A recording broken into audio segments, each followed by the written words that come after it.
dari kelompok penitoin, di mana pada kesempatan kali ini kami akan menjelaskan dan mempresentasikan hasil dari diskusi kami.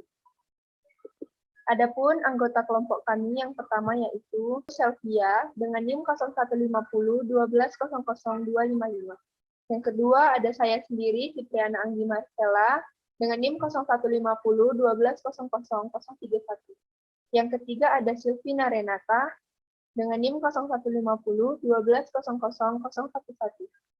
Dan yang terakhir ada Sepriani Pauline Manoe dengan NIM 015012000020. Pada kesempatan kali ini kami akan mempresentasikan dan yang akan dimulai dari saya sendiri yaitu Cipriana, di mana pada kesempatan ini saya akan menjelaskan apa itu pengertian dari penitoin. Di mana pengertian dari penitoin sendiri yaitu merupakan antikonvulsi yang sering digunakan untuk mengobati kejang umum, tonik-klonik, kejang parsial, dan status epileptikus. Di mana biasanya penitoin ini digunakan kepada pasien yang mengalami kejang atau anti-epilepsi. Atau penitoin digunakan sebagai anti-epilepsi. Selanjutnya ada nama-nama paten dari penitoin. Yang pertama yaitu Futoin, berisikan penitoin natrium 100 mg. Yang kedua ada Icapain, berisikan penitoin natrium 100 mg. Yang ketiga ada Decatona, berisikan penitoin natrium 100 mg. Yang keempat ada Endotoin, berisikan penitoin natrium 100 mg. Yang kelima ada Dilatin, berisikan penitoin natrium 100 mg. Nama-nama paten ini adalah nama-nama yang digunakan dalam menjual penitoin sebelum nama-nama generik. Adapun nama-nama generik dari penitoin yaitu yang pertama ada penitoin sendiri, yang kedua ada penitoin sodium, yang ketiga ada dilatin penitoin sodium, dan yang keempat ada natrium penitoin injection. Ini adalah bentuk-bentuk dari penitoin sendiri. Yang pertama ada penitoin sodium yang berisi kapsul. Yang kedua ada dilatin, yaitu berisi kapsul juga. Dan yang ketiga ada dilatin ponitoin sodium atau cairan. Penitoin ini berbentuk cairan yang masuk melalui intravena atau intramuskular. Baiklah, selanjutnya saya akan menjelaskan mengenai golongan dan juga kategori dari obat penitoin. Obat penitoin ini termasuk ke dalam kategori antikonvulsan atau antiepilepsi, yang artinya adalah obat anti kejang yang digunakan untuk mencegah dan juga mengobati bangkitan dari epilepsi ini sendiri atau dikenal dengan epileptic seizure dan juga bangkitan non-epilepsi. Adapun manfaat dari obat penitoin ini adalah obat digunakan untuk mencegah dan juga meredakan kejang pada penderita epilepsi. Obat ini juga digunakan untuk mengatasi neuralgia trigemal, yaitu rasa nyeri di wajah akibat adanya gangguan pada sistem saraf kelima. Adapun bentuk obat penitoin ini dalam bentuk kapsul, tablet, cair, ataupun suntikan. Penitoin ini diberikan secara oral ataupun secara intravena atau juga secara loading dose. Dosis yang diberikan berbeda-beda yaitu 50 mg dan juga 100 mg dengan interval dosis yang berbeda tergantung dari pemeriksaan epilepsinya sendiri terkait jenis kejangnya, frekuensi kejang, penyebab kejang, dan juga serta efek sampingnya. Selanjutnya ada indikasi dan juga kontraindikasi dari obat penitoin. Indikasi dari obat penitoin ini adalah obat yang digunakan untuk mengatasi kejang tonik-klonik general maupun juga kejang vokal, misalnya pada epilepsi. Obat ini dapat digunakan untuk mengatasi status epileptikus dan juga mencegah kejang setelah kronatomi. Berikutnya adalah kontraindikasi. Penitoin dikontraindikasikan pada kasus hipersensitivitas terhadap penitoin dan juga pada pasien dengan riwayat hepatosisitas akut akibat penitoin dan juga dikontraindikasikan untuk digunakan bersama dengan delafidrin. Efek samping dari obat penitoin ini seperti mual, muntah, ataupun alergi seperti bercak merah pada kulit dan juga rasa gatal. Adapun reaksi non-alergi seperti rasa mengantuk, lelah, letih, pusing, sakit kepala, dan juga vertigo.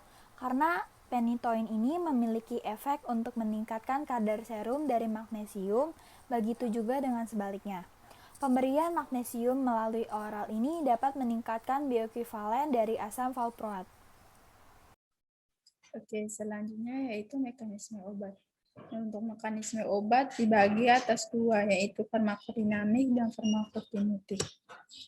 Nah, untuk farmakodinamik, maka dan mekanisme kerja obat penitoin bekerja melalui inhibisi excitatory sinapse dengan cara menghambat voltage gated and applet channel sehingga menghambat terjadinya depolarisasi dan akhirnya menghambat pelepasan neurotransmitter glutamat vesikular.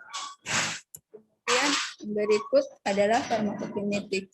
Untuk obat penitoin tersedia dalam oral dan juga injeksi. Nah, injeksi itu adalah pemberian melalui suntikan atau intramuskular. Nah, berikut adalah farmakokinetik secara oral. Nah, absorpsi penitoin dari pemberian oral biasanya komplit walau waktunya sangat bervariasi 3-12 jam. Dalam sirkulasi 90% penitoin akan terikat dengan protein plasma. Penitoin memiliki kinetik yang non-linear. Kadar steady state dalam darah belum tercapai dalam 7 hari karena waktu paru yang panjang. Berikut adalah farmakokinetik secara intramuskular. Nah, untuk secara intramuskular, maka penitoin diabsorpsi dengan baik ke dalam melalui intramuskular. Kemudian akan didistribusikan di dalam otot dan akan terikat erat dengan protein plasma. Konsentrasi obat dalam cairan cerebrospinal sebanding dengan kadar obat bebas dalam plasma sehingga terjadi pengendapan di dalam otot, lemak, dan hati. Setelah itu, penitoin akan dimetabolisis menjadi metabolit inaktif dan akan disekresikan melalui urin. Berikut adalah dosis obat. Untuk dosis obat dibagi atas dua, yaitu dosis awal dan dosis pemeliharaan. Nah, untuk dosis awalnya 10-20 mg per kilogram sebagai dosis tunggal atau terbagi dalam sediaan infus intravena dan sediaan oral. Dalam dosis terbagi 24-48 jam. Kemudian dosis pemeliharaan terdiri dari dosis dewasa 1-4 mg per kilogram per hari sebagai dosis tunggal atau terbagi. Untuk anak 3-6 mg per kilogram per hari sebagai dosis terbagi. Dan untuk neonatus atau bayi 1-3 mg per kilogram per hari dosis terbagi. Nah, berikut adalah parameter farmakokinetik. Untuk parameter farmakokinetik dibagi atas 3 bagian. Yang pertama adalah volume distribusi. Volume distribusi terdiri dari dewasa 0,7 liter per kilogram, anak-anak 0,8 liter per kilogram, dan untuk neonatus atau bayi itu 1,2 liter per kilogram. Kemudian parameter farmakokinetik yang kedua adalah ikatan protein. Ikatan protein terdiri dari dewasa dan anak-anak 88-92%. Dan untuk neonatus atau bayi 65%. Para farmakokinetik yang ketiga yaitu eliminasi utama. Terdiri dari hepatik atau hati, itu konsentrasi serum 0-20 mikrogram per mililiter atau 40-79 massa mol per liter. Untuk konsentrasi totalnya 1-2 mikrogram per mililiter atau 4-8 massa mol per liter.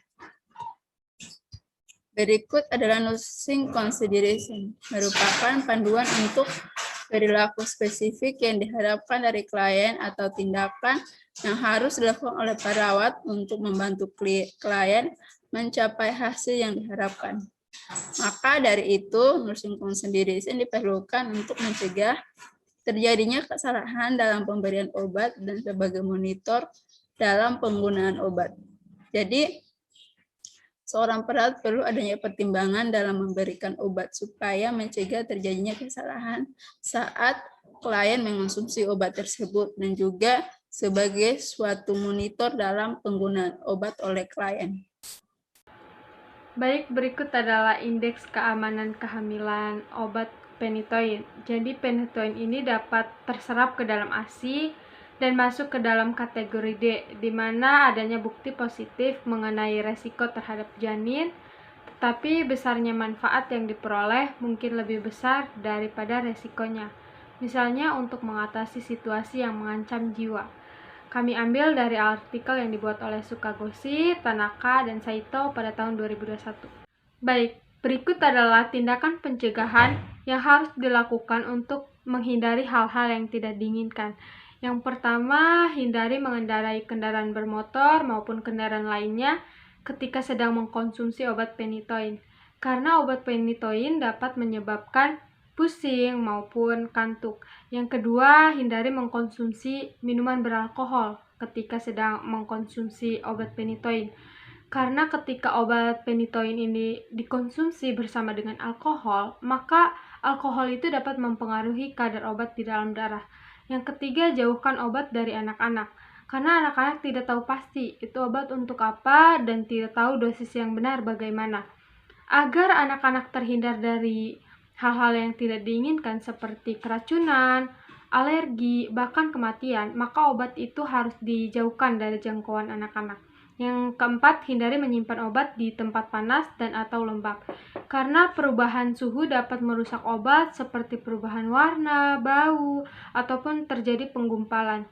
Sangat penting untuk selalu memeriksa tempat penyimpanan obat guna memastikan obat yang disimpan masih dalam kondisi baik dan tidak kadaluarsa. Karena obat yang kadaluarsa tentu akan sangat berbahaya jika dikonsumsi karena sangat berisiko menyebabkan keracunan pada pasien. Yang terakhir, hindari menghentikan pemberian phenytoin secara tiba-tiba pada pasien epilepsi, karena hal ini dapat memicu status epileptikus. Jadi perawat harus segera berkonsultasi dengan dokter terkait pengurangan dosis, penghentian, atau penggantian obat.